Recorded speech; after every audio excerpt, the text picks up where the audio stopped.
This episode gave us a lot of things that needed to be said, have been said, and then the fallout. And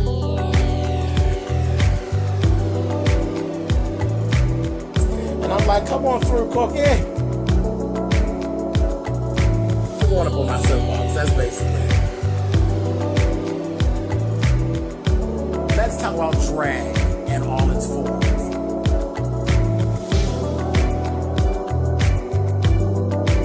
What, Cookie?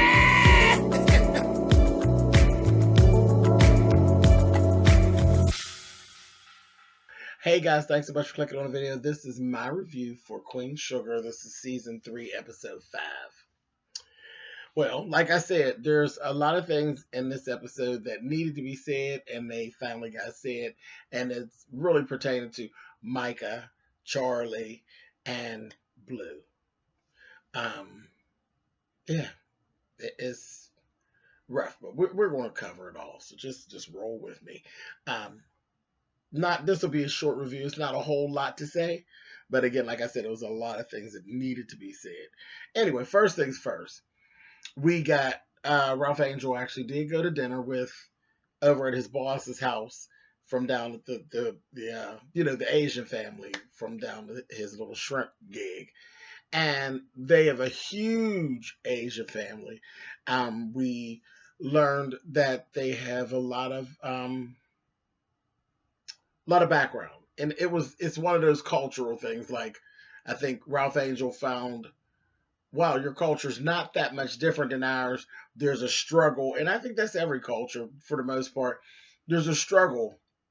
There was a struggle behind, in the years past, there was a struggle, and your struggle is no less important than my struggle, and that's kind of what I got from it. The daughter, he's interested in the daughter. She was telling him all about her grandparents and their brothers and sisters actually coming to America and that kind of thing. So it was really, really interesting. Then she showed him how to actually make his wrap and how to do their food. I love all that kind of stuff. I love different cultures and their food and the preparation and all that. I love that kind of stuff. So I was loving this. I was like, this is nice. This is really, really nice. And he was they were so welcoming. They were really, really warm and really cool. Really, really cool. I was digging it.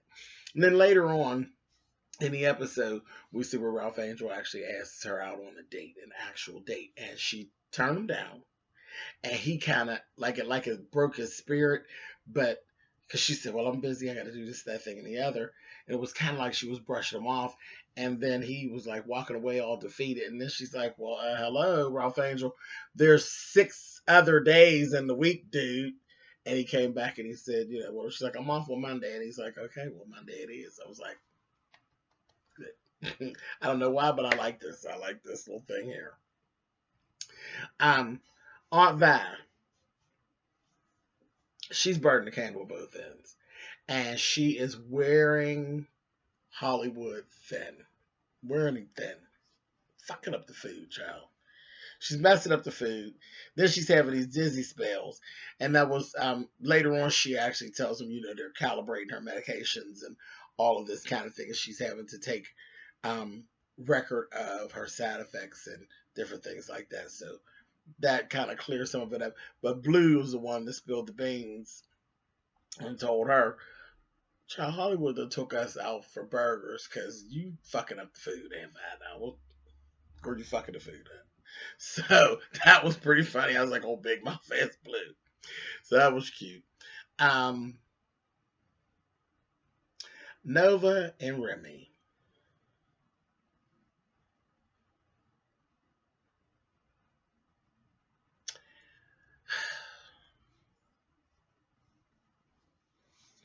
They basically went out on a date. It was positioned that she was going to interview him, but it all ended up with them spending too much quality time together, and dabbing into who she is really and who he is really. And then the next thing you know, tried in and kissed, and I was just unhappy with the whole fucking shebang of it all. Just wasn't feeling it. I ain't feeling it. I mean, I understand where we're going, and yes, it's perfect writing. And Ava DuVernay, girl, my hat's always off to Ava, but ugh, not happy. And I'm not happy because I think it may actually work. Like I think the two of them may actually work, and that's why I don't like it. I don't like it. Anyway, y'all leave it in the comments. Tell me what you think. Um, in the midst of all that, Davis calls Charlie, tells her he needs to talk to her. Comes by the house. Micah just walks out. Charlie's like, that's strange. And he's like hollering for Micah. Micah's like, fuck you. You don't know about his business. And then he goes on and he tells Charlie that he had an affair 13 years ago when they were in LA. And then he now has this 13-year-old daughter. And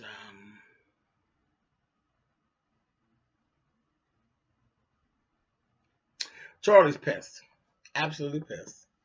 The little girl's mother has passed away. He's now talking about he's going to move back to Los Angeles to raise her.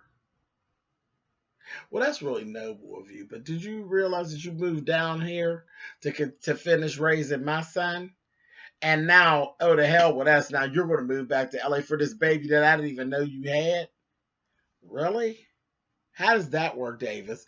And then had the nerve to tell her about how good of a father that he was. She told him that what you're going to need to do, you need to get up out of my house. You need to get out. And I was there for it. And she had popped him a couple times too. I was like, girl, punch him in the mouth. Punch him in the mouth. That Davis he's a screwball. He really is a screwball. Now, and again, on his side, I understand his point too. But do you uproot the daughter or do you leave the son? Sticky situation. Sticky situation because you've been a father to both of them. They just didn't know about each other. And I guess he kind of figures that Micah's older, so maybe that's why he made that decision. But Micah got some issues that's going to come up too, because the little crew that Micah's hanging with, I ain't for them at all. The little crew from the basketball game, I ain't feeling them. I'm not feeling them at all. And it's the one little cute little brown skin one that I really can't stand because he is really angry. He's really angry, and I'm like, what's up with him? And we found out later in the program he has a brother that's in jail, so that's adding to a lot of his anger because he's real militant and he loved to jump up in white folks' face and challenge them.